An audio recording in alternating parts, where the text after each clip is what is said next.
yeah, I did change, and I'm really glad I changed. This one's wife. American Riviera orchard. She's been trying and failing for 20 years. Hello, I'm H.G. Tudor. As you know, this one's wife has launched American Riviera Orchard, which very much does sound like some kind of care or nursing home, but apparently it's not. It's the aspirational home lifestyle brand that this one's wife has created. Created with such vigour that it's not even ready, but she needed to ensure that it was launched to try and overshadow the Prince of Wales with the Diana Legacy Awards. This provides us with another opportunity to understand her narcissism in action. And as part of this, I have utilised an excellent timeline that has been put together by somebody who writes under the name of Some Speculation on the Saint This One's Wife's thread. As you know, they use her full name. I do not. Appropriate credit to be given for the compilation of this information, which I'm going to use to demonstrate further aspects of this one's wife's narcissism. The Post explains that back in 2004, this one's wife meets up and coming producer Trevor Engelson. Within a few months, she's moved in with him. That as itself is a narcissistic indicator, showing a sense of entitlement to quickly assert control over him by living together. She spends roughly a decade working at best as an extra, with less than 5 gigs a year. During this time, she curates, yes, that awful word, a very specific home life for them, hosting dinner parties and buying a white-based aesthetic of home goods. This is reported on. Unable to believe his own good fortune, Trevor told his friends that he had met the hottest chick in California. After a few months, this one's wife moved into his home on Hilldale, West Hollywood. Thrilled by her catch, she proclaimed, "I've got my toothbrush in his cabinet." Trevor discovered his beautiful woman was also a domestic goddess. She was definitely a curator of a beautiful life, said Ninaki. It was Ninaki Pretty, her friend. She had a very specific style. She loved her hotel-style bedding. Beautiful contrasting black piping detail on crisp white duvets. She loved everything white. This one's wife was a perfectionist. She liked to throw dinner parties with beautiful menus that complemented flavour profiles with amazing wines. Thus, this was reported on all that time ago, 20 years ago. This demonstrates another part of her facade management to make her look like she is a domestic goddess.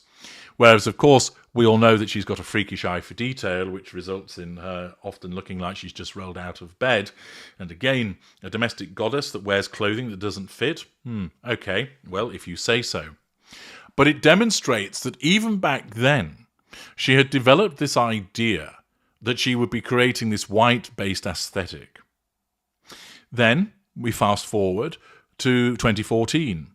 This one's wife, in May of that year, launches the TIG to promote fashion, beauty, travel, food, a lifestyle.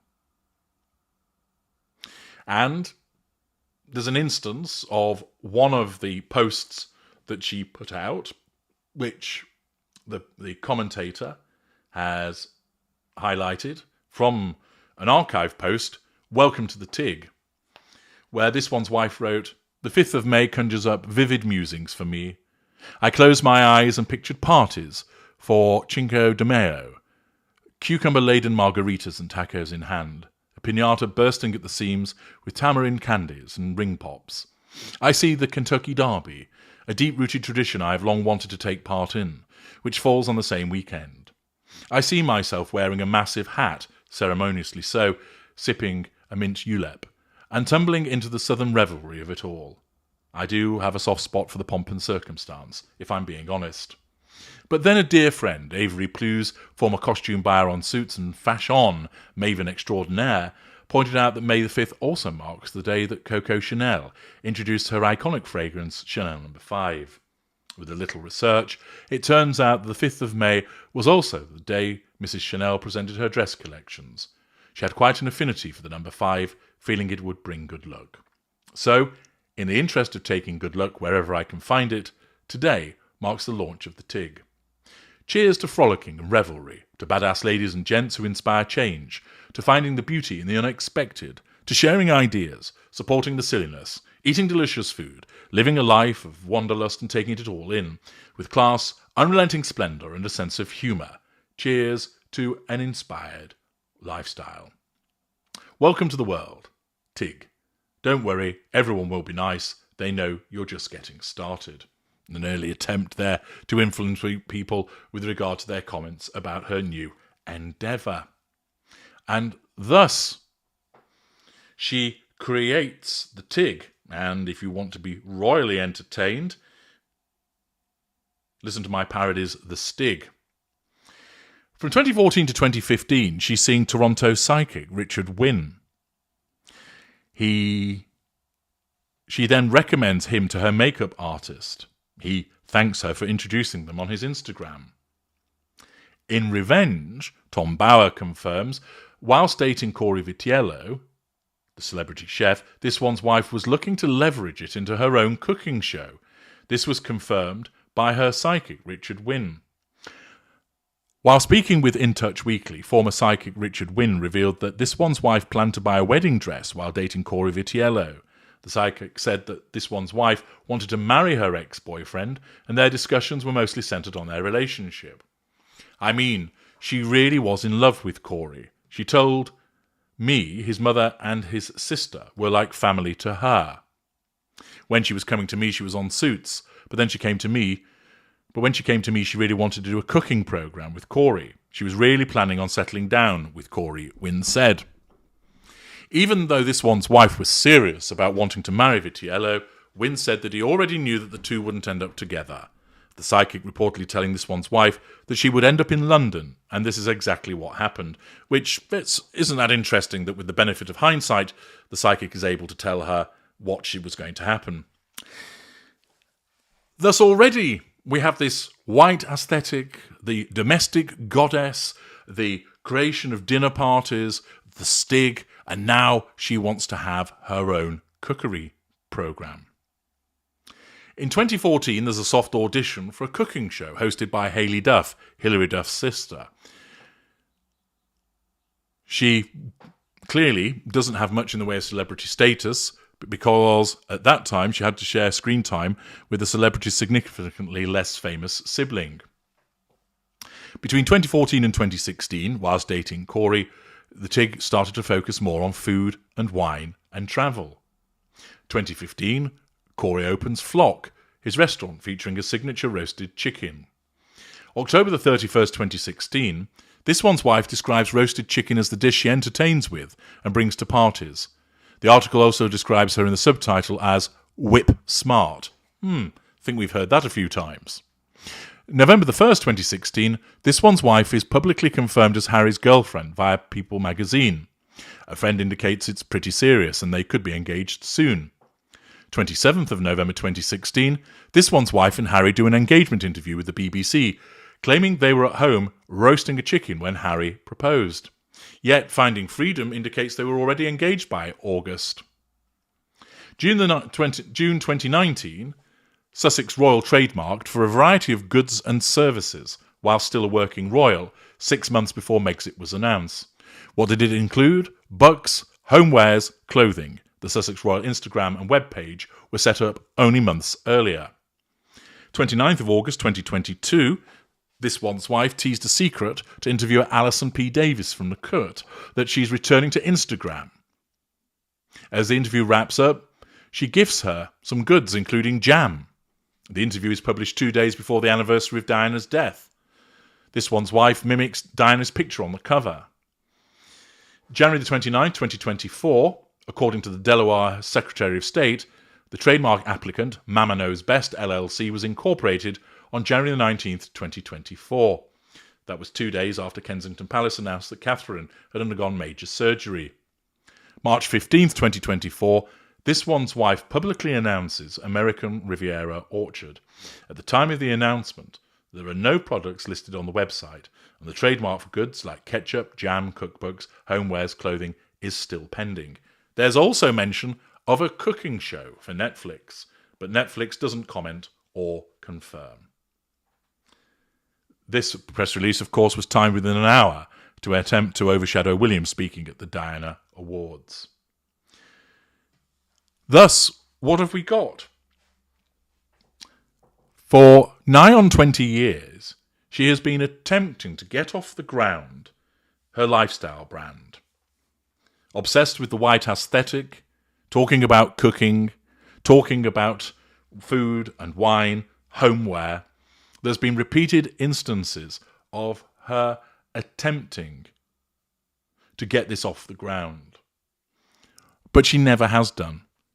For 20 years, she has sought to portray herself as the domestic goddess and get this lifestyle brand up and running.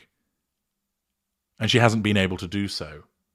Notwithstanding the links that she had with Corey, notwithstanding the attempts that were made by appearing on television, appearing on a cooking show, of her attempts to embrace the various scenes in Toronto, she failed.